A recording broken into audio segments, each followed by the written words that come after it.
مولاي صل وسلم دائما أبدا على حبيبك خير الخلق كلهم.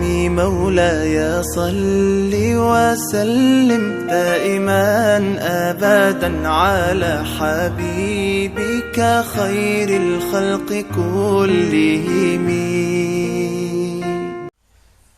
Assalamualaikum warahmatullahi wabarakatuh. Bismillahirrahmanirrahim. Alhamdulillahirabbil alamin, wassalatu wassalamu ala asrofil anbiya'i wal mursalin, nabiyyina wa habibina Muhammadin wa ala alihi wa sahbihi ajmain wa man tabi'ahum bi ihsanin illa yaumidin, amma ba'du. Insyaallah pada kesempatan kali ini saya akan membahas salah satu daripada dosa besar, yaitu membunuh tanpa adanya hak atau alasan begitu. Membunuh manusia dengan tanpa adanya alasan atau hak yang dibenarkan oleh syar'i merupakan sebuah dosa besar.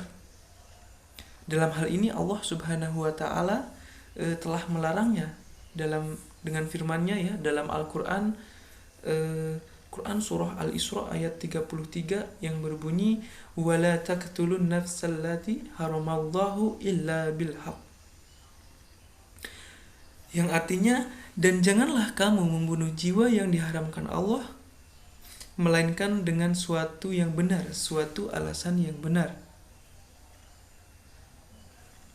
Dalam ayat tersebut itu sudah jelas bahwasannya membunuh dengan tanpa adanya hak itu adalah suatu yang dilarang oleh Allah, yang diharamkan oleh Allah,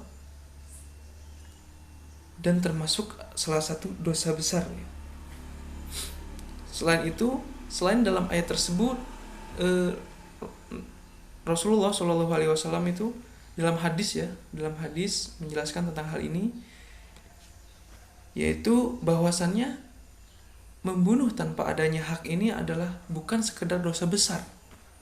Bahkan membunuh jiwa manusia dengan tanpa hak atau tanpa alasan yang dibenarkan syariat itu termasuk dosa besar yang bisa membinasakan. Sudah dosa besar terus membinasakan juga begitu, plus.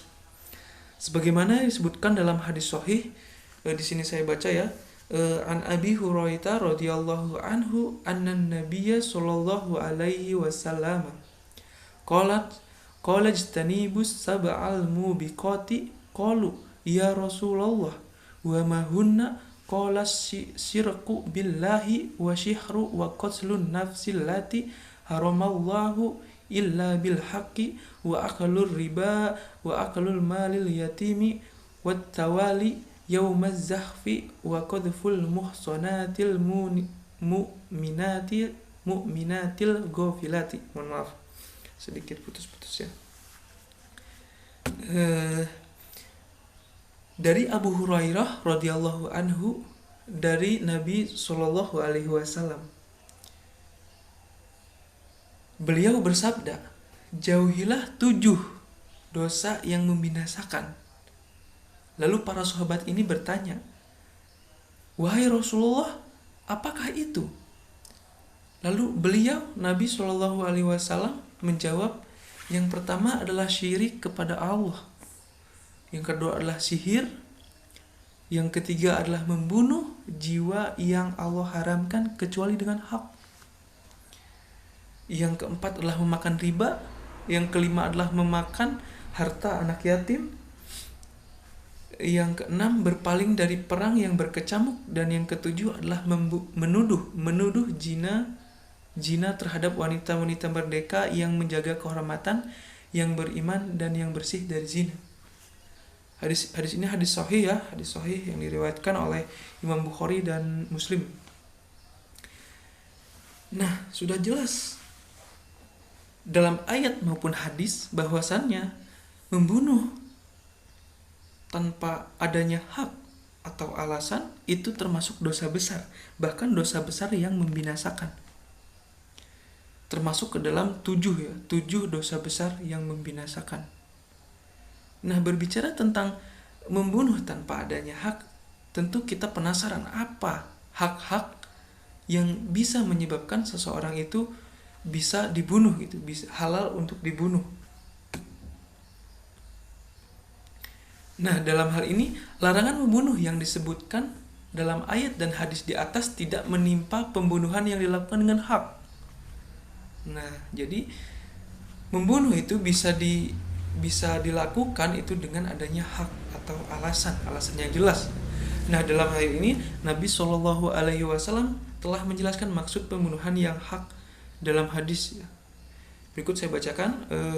An Abdillahi qala Rasulullah Shallallahu Alaihi Wasallam la yahillu damu mri'im muslimi yashhadu an la ilaha illallah wa anni rasulullahi illa bi ihdas salasin nafsu binafsi wa sayyibu zani wal mufariku lidinihi tariku lil jamaah.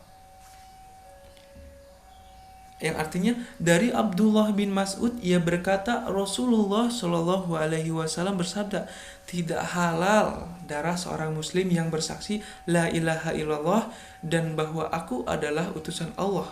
Nabi Muhammad yang berucap itu ya, bahwa aku adalah utusan Allah, kecuali satu dari 3 perkara. Nah, apa saja satu dari 3 perkara tersebut ya?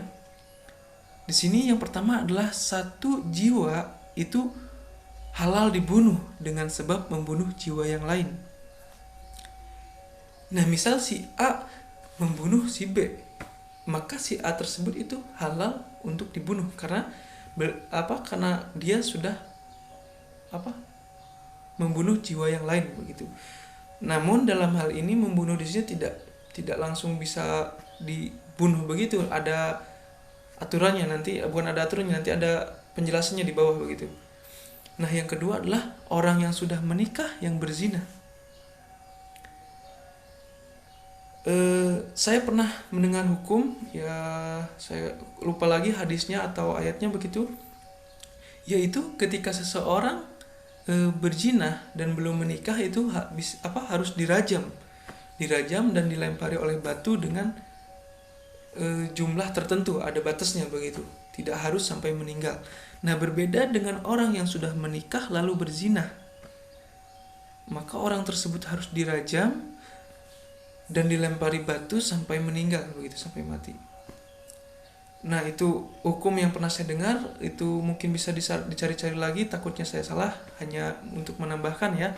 Yang ketiga adalah orang yang keluar dari agamanya, murtad ya. Agama itu tentu agama Islam ya, dan meninggalkan jamaah muslimin, meninggalkan golongannya begitu. Nah, dari ketiga perkara tadi itu adalah hal-hal yang bisa menyebabkan seseorang itu dibunuh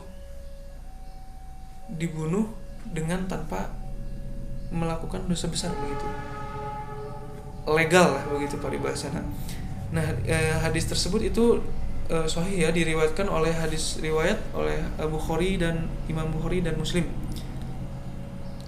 Nah, dalam hal ini, dalam perkara ini, 3 perkara ini, Imam Ibnu Rajab rahimahullah berkata, pembunuhan dengan satu dari 3 perkara ini disepakati di antara kaum muslimin. Jadi, jika seseorang melakukan 3 perkara tersebut, maka orang tersebut itu halal, itu bisa dibunuh, dan itu disepakati oleh kaum muslimin. Nah, ini yang terakhir adalah, akan tetapi yang perlu diketahui bahwa yang berhak dan yang berkewajiban melaksanakan pembunuhan yang hak ini hanya penguasa kaum muslimin. Nah, itu yang saya bicarakan tadi ya, tentang si A dengan si B tadi. Nah, di sini bukan hak individu atau masyarakat, karena hal itu akan menyebabkan kekacauan. Mengapa begitu? Ini misalnya saya contohkan, si A tadi kan membunuh si B. Nah, si C ini temannya misalnya membunuh si A karena punya hak begitu kan. Nah, tentu akan menimbulkan kekacauan. Mengapa? Karena si A ini kan tentu punya keluarga, punya teman atau apa. Wah, ini kenapa si C membunuh si A begitu kan? Kan nggak bisa gitu gini, tentunya akan terjadi kekacauan begitu. Beda lagi urusannya jika yang melakukannya adalah penguasa kaum muslimin atau jika zaman sekarang itu adalah pemerintahan begitu. Sudah jelas hukumnya, itu hukum dari hadis dan hadis yang tadi sudah saya sebutkan begitu. Nah, mungkin itu saja ya pembahasan tentang membunuh tanpa adanya hak atau alasan ya, baik surah maupun hadis itu sudah jelas ya, sudah sangat jelas. Adapun tadi hukum tentang rajam tadi ya, saya kurang ingat tentang sumbernya, mohon dicari lagi, jika salah mohon dibenarkan. Kurang lebihnya saya ucapkan mohon maaf dan terima kasih. Wassalamualaikum warahmatullahi wabarakatuh.